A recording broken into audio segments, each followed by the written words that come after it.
that in our own ranks, and we felt that that also has to be part of the examination by the new society, although 95% came from the old regime, maybe 5% from us, but we wanted to start with a clean morality, not just the morality of the victors, but a morality for the whole society. And who would decide if amnesty should be given? It was 2 judges plus some lay people. And the criteria were you came forward, you acknowledged what you'd done, you told the whole truth, and it was in the course of political struggle on one side or the other.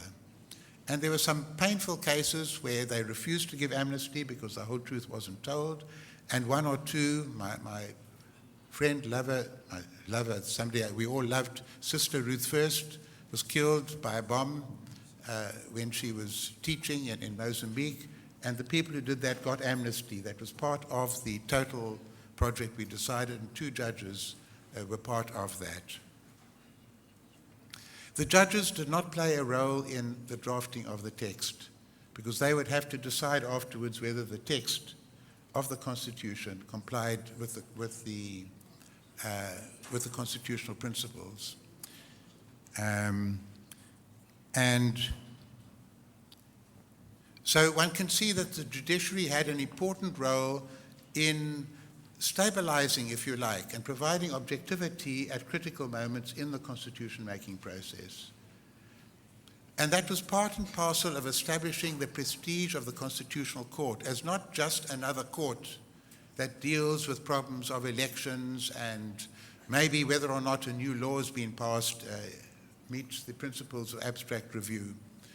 The Constitutional Court then became a central element of our new constitutional state and of great significance. And I think in any society that's deeply divided, it's very valuable to have a strong judicial authority, but an authority that has the respect of the population at large, and a respect that has to be earned very, very intensely over a period of time.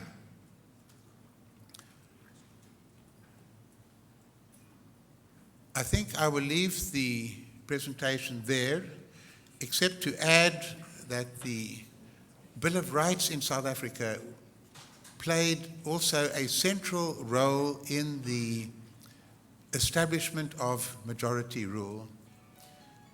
Maybe we were fortunate. The Bill of Rights did not come in as appearing to be what some people called a Bill of Whites. A Bill of Rights being a document to protect the property and the possessions of the white population. The whites in South Africa owned, by law, 87% of the land, by law. 95% of productive capital in practice. The whites had control of the economy, of the judiciary, of the administration, of the army, of everything. And a Bill of Rights that simply preserved the status quo would have prevented transformation and change in our country. So we needed a Bill of Rights that was emancipatory, transformatory in its character.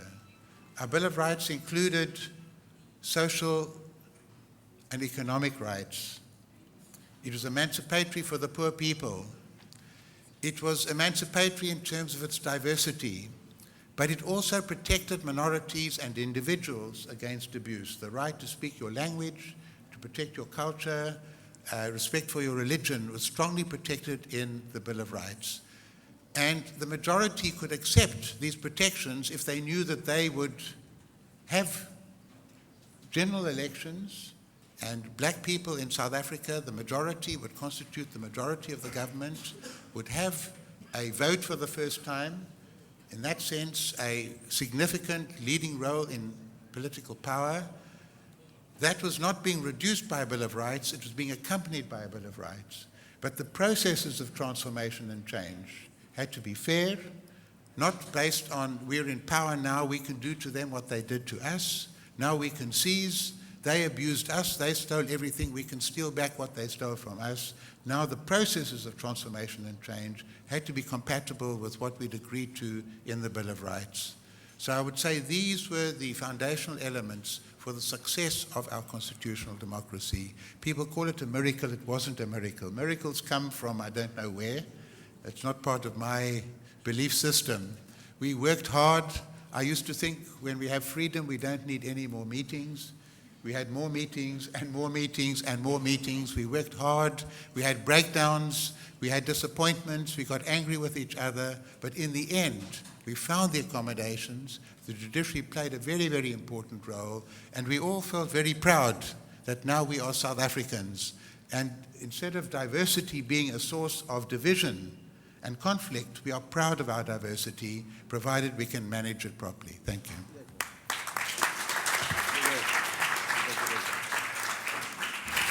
Thank you very much, Justice Sachs. Very important presentation. We have some questions for you that we will pose at the end of the panel. Let me give the floor now to His Excellency Jorge Taiana. He is presently the Director of the Program of International Relations at San Martin National University in Argentina. He was Deputy Foreign Minister and Minister of Foreign Relations of Argentina with President Nestor Kirchner. And then he was again Minister of Foreign Relations with President Cristina Fernández de Kirchner until last year. A member of the Peronist Party, he was imprisoned for several years during the dictatorship. He has also served as ambassador to Guatemala, and very much in line with the subject of this panel, he was Executive Secretary of the Inter-American Commission on Human Rights. So I give the floor to Mr. Taiana. Thank you, Heraldo, and thank you for the opportunity to be here, to share some thought with the audience, and to be here in El Cairo in such very transcendent moments and days. First of all, I want to say that in Argentina we recovered democracy in 1983, 28 years ago. And it was after 7 years of a brutal military rule that takes the life of more than 30,000 Argentinians, killed or disappear, and violate the rights, the civil, the political, the social and economic rights of the whole population. Actually, that military dictatorship in 76, 83 period was the last of a long period of instability, proscription, violence, restricted democracy, and several coups d'etat. So, 1983, it's a crucial moment. It began there, the transition to democracy, but it also began a new era for Argentina. And this is the first point that I want to underscore. It is very important to maintain democracy and to go through a process of transition and to reach a solid democracy, to have a very, very clear democracy commitment or agreement, not deal, agreement or consensus about the decision to live into a democratic society and a democratic regime. Why is that? That is important because I'm not sure that yesterday Genaro Vergara said that it's important the unity of the democratic forces. It's right. It's very important the unity of the democratic forces to go through the transition and to reach a good outcome. But it's more important that all the members of the society, like or like not democracy, accepted the decision to live under the democratic rules. Maybe because it's not the worst option for them, or because they fear retaliation or justice. But it's very, very important, the decision of the society to live under democratic rule and a democratic society. And if, of course, it's clear that democracy is not the solution for all the problems. But democracy, it's not just a way to live, but also is a way to treat the problem, to try to reach the solution, and to go during this process. If you accept that, you can be positive and optimistic about the outcome of the transition process. And this is not an individual decision. This is a social decision, the decision to live under democracy or democratic rules. And this is a decision that needs to be discussed and adopted as a society. If a society decided that it's better to have a democracy, maybe not the best democracy, but a normal democracy, so it's very difficult to go back to authoritarian rule. That was clear in 1983, a decision of the Argentine society. We didn't know at that time how can be or could be the transition process, but the society decided at that time, okay, end of this violent fighting, we are going to live under democratic rules. This is one important thing. The other thing that is important to consider, because in our experience was important, and I think maybe here will be useful too, is to consider the regional environment. It's impossible to analyze the dictatorship's role in Argentina during the 70s or the 80s without considering the regional situation. In the majority of the countries in Latin America, you have dictatorship rule and government rule by the military as institutions. This is not casual. It was a situation at that time related to the Cold War era that we were living, but it's important to have in mind that we entered in the dictatorship rule more or less in the same years, the majority of the country in Latin America, and then after a period of time and the failure of that dictatorship group in the majority of the country, we have a recovery of the democratic values and position, and we enter in a new era of transitions to democracy. I think it is important to have in mind that because the regional situation give a frame to all the changes and all the situation that you have to have in mind during the transitional process. In an area where it's so important, the external conflicts and internal relations, I think it's very clear that the regional environment is very important to have in mind. The third thing I want to tell is about the military attitude. Our case was completely different to the South African case. It was a regime of apartheid, or the Egyptian case. We have an institutional military dictatorship, including what's different from Chile. Chile had a leader of the army that was General Pinochet.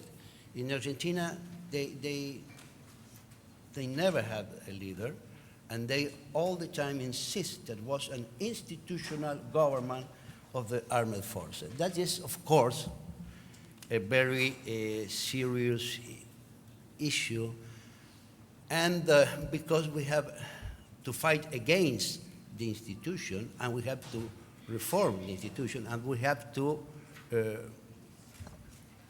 recover the space for the civil and the political society. But the more important issue about the military was the need to change the doctrine of the military at that time, because the military did what they did, not just because, but informed by a doctrine that he used to call the national security doctrine. And that doctrine at that time means that part of the population could be considered the enemy of the state. So the armed forces have not only the right, but the duty to fight against their own population. That was the real big mistake. It is impossible for a society to consider part of their own society as enemy of the state and put the institution, a national institution, as the armed forces against part of the population. So one of the big tasks of the transition was to change completely this doctrine, to abandon this doctrine, and to teach and reform the armed forces to consider the defense and not the attack of their own population their main task, as the defense of the population and the country against external problem or external risk. And this is very important in the case of the transition in Argentina, and we are very proud of it. It's different in other countries, but we want to tell what we did. We separed completely the area of defense of the area of security. Defense is a task of the armed forces and had to do with internal or with external threats to the national interest. And security is a task and a responsibility of the police forces and have to do with internal issues, with crime, etc., etc. Never mix. We never use the armed forces to fight against crime, including organized crimes or even drugs. They are completely separate of that issue. Why? Because we think that it's the better to do with the history of our armed forces, and we protect them to be involved in things that they have no training and no capability to deal with. So one of the most important decision was that, to separate completely security of defense, have different law, have different ministers. There are a Minister of Security and there are a Minister of Defense. Before we have a Minister of Security, we have a Minister of Interior, in which it depends the security forces, but never mix security with defense. The constitutional issue, our experience is different. We don't change the Constitution in the beginning of the transition. We just return to our Constitution that was put aside or under the Junta Act that put away all the rights of the Constitution. So we return to our past Constitution. It's a liberal Constitution with a lot of protections to civil rights and political rights and also social rights. And we lived with that constitution for more than 10 years. Just 11 years after the beginning of the transition, the political society had the decision to change, to have a constitutional reform. And that reform was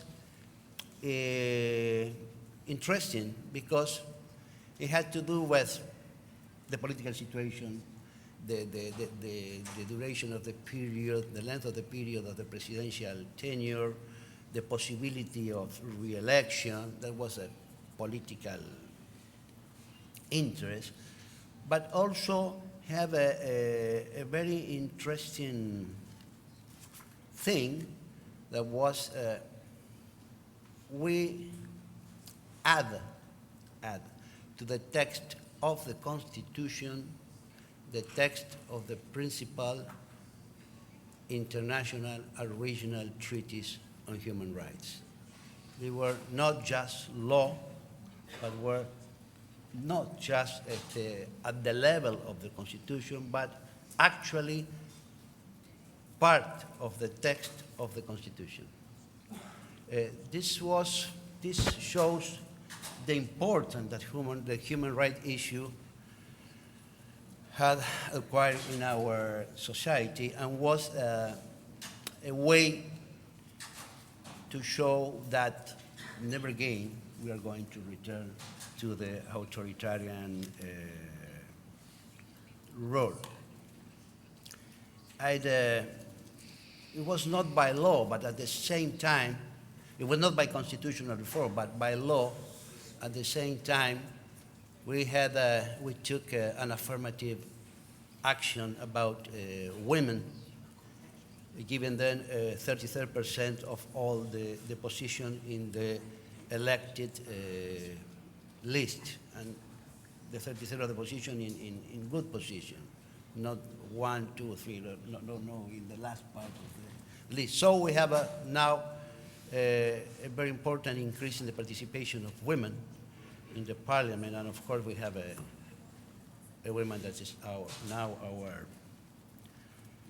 our president. The judiciary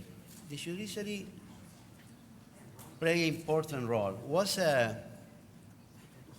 not a problem to deal with the change in the judiciary during the beginning of the transition, because our constitution says that the judges and the member of the Supreme Court, of Court 2, have to have the agreement of the Senate. So, giving or refusing the agreement of the Senate, we changed at that time the judiciary in a good part, and also the Supreme Court. Now, under the constitutional reform of 1994, we changed the way in which the judges are nominated and has to be submitted to the political process. We have a council for that special. The big issue, aside the constitutional agreement, the democracy agreement in the Argentina, was the human rights issue. This was the big issue during the transition, and is still alive. This is still alive. Why? Well, because we have had real serious and massive violation of human rights. And during the military rule. And the society never accepted impunity for that crimes. It was not an easy process, and actually have different momentum or stage, but it shows how the situation was changing, the correlation of forces was changing, and probably also the mood of the society. After the recovering of the democracy, we have a National Commission of Disappearance of People that was named by President Alfonsín, that they produced a report. The report was really shocking because shows at that time, more than 10,000 cases of disappearance and the responsibility of the armed forces. It was clear the problem just was being said before by the Inter-American Commission on Human Rights, who visited the country in 1977 and produced a report in 1980 that shows that the disappearance of people were not the result of excess or individual decision, that was a planned action to avoid the reaction that Pinochet had in the world against your crimes. So they decided, no, we are not going to go through the same situation. We are trying to avoid the international recognition by hiding our crimes, hiding our killings. At that time, President Videla, in an interview, said that the disappeared people were not alive, were not dead, were not here, were not there, but nothing. That was textual there. So the report, that report at the beginning of the democracy shocked the society because showed how far have been gone the armed forces in this illegal repression. And the name in the report is very important. The name in the report in Spanish is Nunca Más, Never Again. That was like a first solid step, not to go back again, and was the first step demanding justice.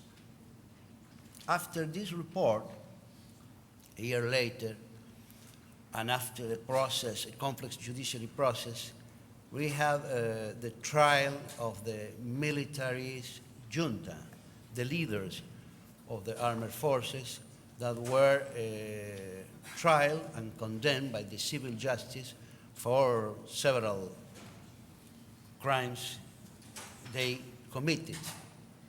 It was a big impact to see these powerful men on the trial. It was very, very impressive and produced also a great impact. It was the first trial in Latin America, and it's not clear in the third world, at least, where you have the leader of the military coup there be accountable for their crimes. But never lasts forever.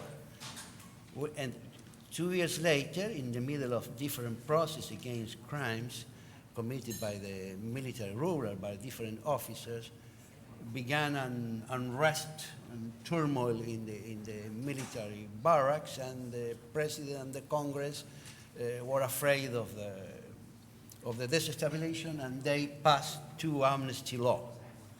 The amnesty law put an end to the prosecution of the crime and just maintained for the top brass. But 2 years later, a different president, President Menem, gave a presidential pardon to that who was condemned, and it's supposed that all is over and we have the amnesty law. And the society looks to accept that at that moment. It seems that.